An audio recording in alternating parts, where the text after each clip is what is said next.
This video is sponsored by you, links to support the channel are in the description, along with the Discord. Making a Why No One Plays X video in a game where you can't track the records of it is so funny. I've noticed something with Saileach fans, where other operator fans will exaggerate how strong the operator is, or have faulty reasoning due to a flawed understanding of the game. Saileach fans just make shit up. No, you can check Arknights records, actually. Not as detailed as other games, but you can. There's a website that tracks them. Saileach has 546 records, a respectable number, until you see Elysium has 1396, and Myrtle has 1686. If you're curious, One Ching has 24. So no, most high-end players indeed do not use Saileach over Elysium or Myrtle. Something that also gets tracked is CC stats. The developers themselves release them, sometimes. And in every CC they've released the stats for, Saileach is always below both Myrtle and Elysium. We have AKGCC too, a fan-run site which catalogued hundreds of CC clears. Here's a little graph I made. Graphic design is my passion.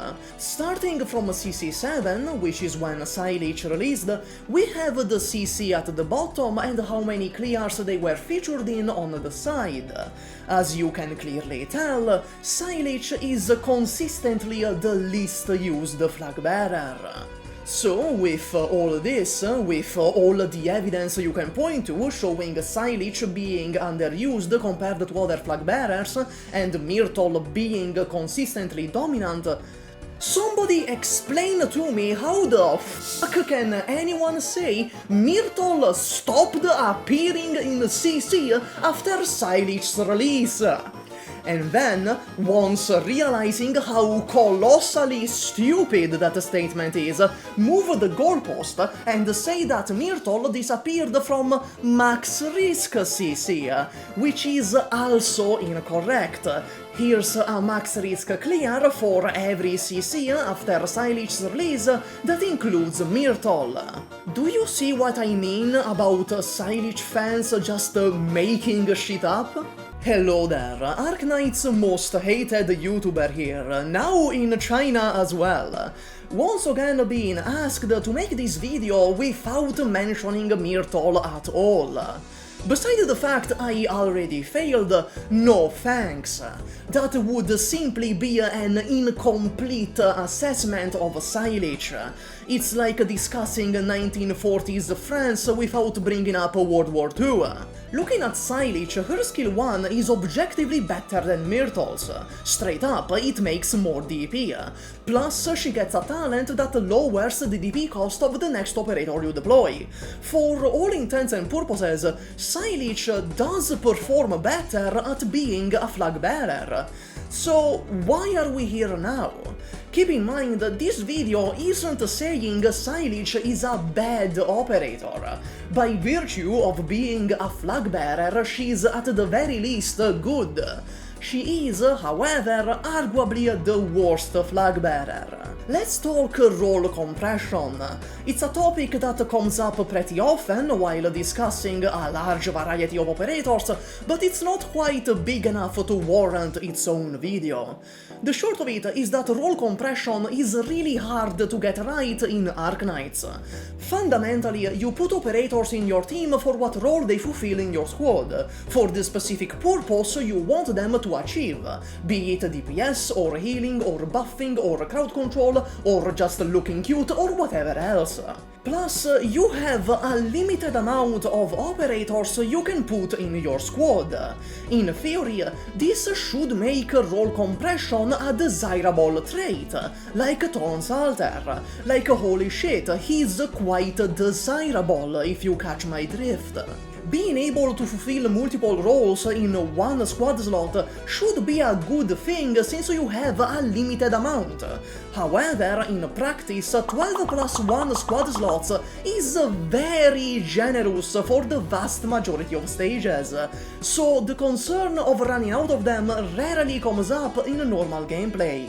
The result of this is that role compression operators are very often in direct competition for the squad slot with other operators that are specialized in their roles. Why would you take someone that can also crowd control instead of one that is specialized in it? In a game like Arknights, you'd much rather have a specialist that fulfills the specific niche in your strategy, rather than a generalist that does many things. Regarding Saileach, they tried to cram like 50 fucking roles in this bitch. In their quest to power creep Myrtle and make a bunch of money by shoving her down your throat in Chapter 9 only to vanish forever after that, they tried to make Saileach as useful as possible in as many niches as possible. What ended up happening is that she's not exceptional at anything. Yeah, not even with skill 1. It's the same as Elysium, support Gamma, which means, objectively speaking, it's better than Myrtle's. However, Saileach ends up being worse than Elysium due to her rarity. She costs more DP to deploy, and her potentials to lower it are very difficult to come by. We're looking at a 12 DP cost against Elysium's 9 at pot 6. You get 6 DP back for the 12 you spend on Saileach, and 9 DP back for the 9 you spend on Elysium. Factoring in Saileach's talent doesn't help much either. You get 8 DP for the 12 you spend. Elysium refunds himself immediately, and getting his potentials is considerably easier, especially for the people that were there back then during the Sutra and W banners. And regarding her talent, this is strictly worse than Vanguard Texas. Stay with me here. In effect, starting with 2 extra DP and reducing operator cost by 2 achieve the same exact thing.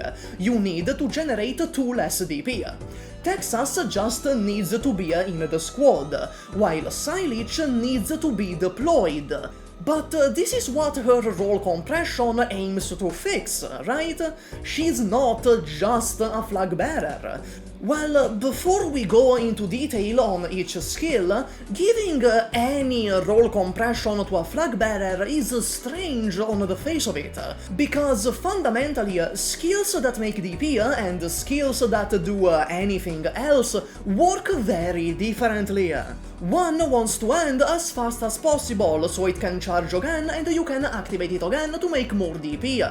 The other wants to stay up as long as possible to have the best uptime on those effects. So what you get is skills that make DP very unoptimally, or have very poor uptime on their effects, and that sacrifice has to be worthwhile. With Elysium it works because his skill 2 is batshit insane, but with Saileach, skill 2. She makes 20 DP over the duration, and throws the flag at the operator with the lowest HP percentage in range, gives them a concussion, quite possibly, plus 50% defense, and heals them for 50% of Saileach's attack every second. This is ass. It's arguably worse than Myrtle's skill 2. If you somehow need your Flagbearer to heal, and you can't use, a medic, Myrtle does it in an AoE 3x3 range, while Saileach only heals one ally on a pretty finicky targeting priority. However, she has one major advantage, and that is the fact she can heal enemies. But if you need enmity healing, why not use someone that's specialized in it, and also happens to be a free unit? See, this is the problem with role compression. Then we have skill 3. she immediately gains 10 DP, deals 300% physical damage by launching the fucking banner at an enemy, stuns them for 3.5 seconds, slows in a 3x3 range, and gives 30% fragile, and plus 13 attack speed with the module talent. This is a lot. This bitch has more jobs than the average young adult needs to sustain themselves in the current economy. First of all, the DP generation is very inefficient. It makes 0.3 repeating DP a second, while Myrtle skill 1 and her own skill 1 make 0.46 and 0.53 DP a second respectively. Just to put into perspective how bad 0.3 a second is, even Zima skill 1 makes slightly more DP a second than Saileach skill 3. So let's look at the other effects. For the attack speed buff, one Ching does it better, and for the crowd control, I'm just saying, if you need a stall for a large group of enemies in a 3x3 area, there's an operator for that. The issue with Saileach's crowd control and debuffs is that they have a pretty shitty uptime. Only 33% compared to Ethan's 54%, Ascalon's 63%, and Manticore's 66%. On the debuff side, it's worse than Suzuran in both uptime and fragile effect. Regarding Elysium skill 2, the uptime is identical. However, Elysium skill 2 makes DP more efficiently, at 0.4 repeating DP per second, and has a better range. Plus, reducing defense is superior to Fragile against enemies with high stats, as Fragile won't help much if your operators deal little damage to begin with, as it will be amplifying that little damage. So, Saileach simply loses in anything you'd put her in your squad for if you pick skill 3. Her DP generation is unoptimal, the crowd control has poor uptime, and the debuffs are both weaker than the competition and also have poor uptime. We go back to the issue with role compression. Why use an operator that can also debuff rather than one that is specialized in that function? So that's pretty much it. Due to a combination of high rarity and poorly done roll compression, Saileach ends up being finicky to use and worse than the competition for any role you'd use her for. Unless you specifically need one operator that can make DP, crowd control and debuff in one squad slot, which is rare. That's all, max out your Gummy, bye.